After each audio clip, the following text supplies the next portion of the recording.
Hi everyone, William here with the Grand Duke Dmitri YouTube series, and we are in August 1910 with Dmitri in the Bavarian resort town of Tegernsee with his father, and today we're going to find out why he is unhappy about that.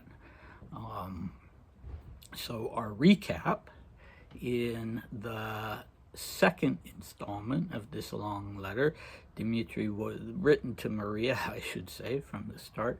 He was discussing plans that Paul and Olga, his father and stepmother, were going to be going to some other place for some kind of medical treatment, and that they wouldn't be taking him with them because there wouldn't be anything for him to do there. And so Dmitri wanted to go and spend a month with his sister in Sweden, and he was thinking about how he could arrange that, and remarked that Paul would not want to pay for it, for him to travel around Europe, as he put it. And so, but he said to Maria, don't worry about that.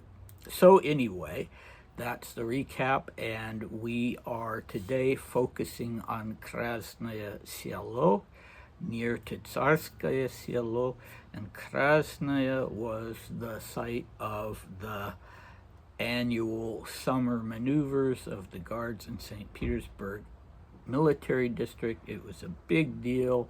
It was usually considered a fun thing and a big social occasion, and Dmitri was 18, and I don't think he'd gone actually the year before. Had he gone? Because I think he'd been traveling again. Anyway, I will turn it over to him to talk about Krasnaya. My God, Maria, if only you knew how much I wanted to stay in Krasnaya. I was having such a good time there. In the morning I had lessons in the school, and in the afternoon took field excursions with a professor from the general staff.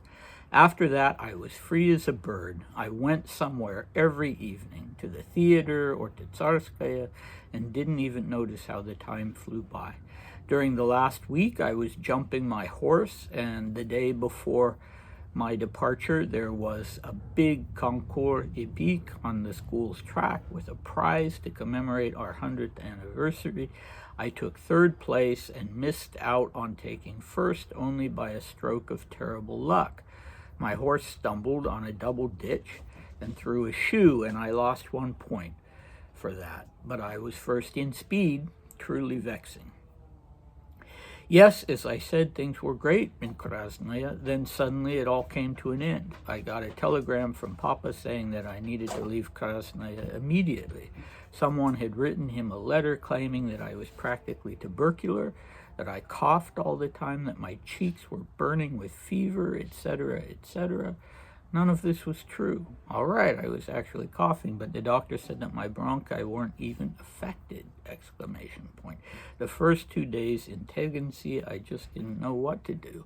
I was so distraught about leaving Krasnaya. Okay, so now we know what's going on with Dmitri in Tegernsee and why he is unhappy to be there, although he seems to like spending time with his father. So we'll see. He's going to write about what that's like in the next installment of the letter.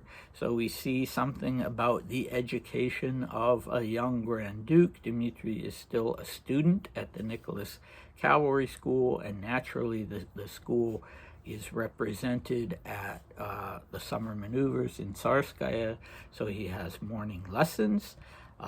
Whether just by himself or with other people, we don't know. And then these field excursions every day with a general staff, a professor from the General Staff Academy. So probably not a civilian, possible, but probably not. Unfortunately, he doesn't, of course, provide us with detail about what those excursions were like, because I would love to know. Dmitri should have gone to the General Staff Academy. He should not have gone, well, I mean, he should have gone to the Cavalry School, but then after that, he should have gone to the General Staff Academy, which you would have gone to the school first and then the academy. Anyway, so the school has this big race for its 100th anniversary. Dmitri apparently crossed the finish line first. He was first in speed, so he won. But he didn't win because he lost a point for sort of not quite making it over this double ditch, apparently. So the horse stumbled and threw a shoe. It's impressive that he was able to catch up after that and make it across the finish line first. So, you know, in less than 2 years, he'd be competing at the Olympic Games in Stockholm in 1912, and so he was good. Now, the most interesting issue, of course, is this sort of poison pen letter that Paul got. Dmitri says someone wrote Papa. If he knows who it is, he's not saying, but it seems to me that he doesn't know, that Paul didn't tell him who it was that sent this report about him without talking to him, without talking to Dmitri first. So Dmitri had this cough. He'd been seen by a doctor. The doctor said it's not bronchitis. And, you know, if there were serious signs of tuberculosis, the doctor would not have just let it lie. So we can take it from that in a professional opinion, in a doctor's opinion, the cough didn't come from tuberculosis. And, you know, a cough is a pretty non-specific symptom. It can be from just about anything. It can be from anything from allergies to stomach trouble. Or to nerves. So there's just nothing to suggest that he really had tuberculosis.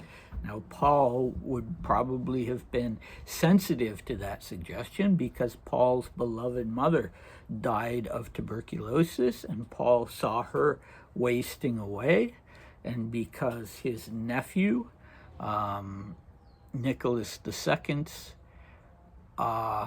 brother, died of tuberculosis at a young age. And yeah, tuberculosis was everywhere at that time in the early 20th century. So such a suggestion could well have thrown him into a panic, even though it was based on something, you know, like a cough that a doctor had already looked at. The idea of Dmitri burning with fever clearly was not true. Maybe this person had seen him with red cheeks, you know, after a race or after something, and jumped to that conclusion. But there is this misconception that, based on really nothing, that Dmitri had tuberculosis as a young man. The instance that people always cite is when, in 1915, Natalia Barasova went out to lunch with him, and Dmitri was producing blood and on his handkerchief. And the thing about that was that Dmitri had just had a tonsillectomy and a sinus operation where they'd gone into his nose and his throat, and you know, so a little bit of blood was not at all surprising. So it's kind of an example of seeing something suggestive and leaping to the conclusion that he was tubercular. And obviously Paul was very careful about that, and other, I'm sure, members of the imperial family were very careful about that. So if Dmitri had had tuberculosis, they would have packed him off somewhere, either to the Caucasus or to Switzerland or to some other sanatorium. All right, so what do we have next time? We have Life with Papa. So he's not happy as we see, about being in Tegernsee, so he's going to be complaining a little bit about what life is like there, and it's really an invaluable glimpse into how Grand Duke Paul lived and what his household was like. So I encourage you to come back for that, and I'll see you next time. Bye.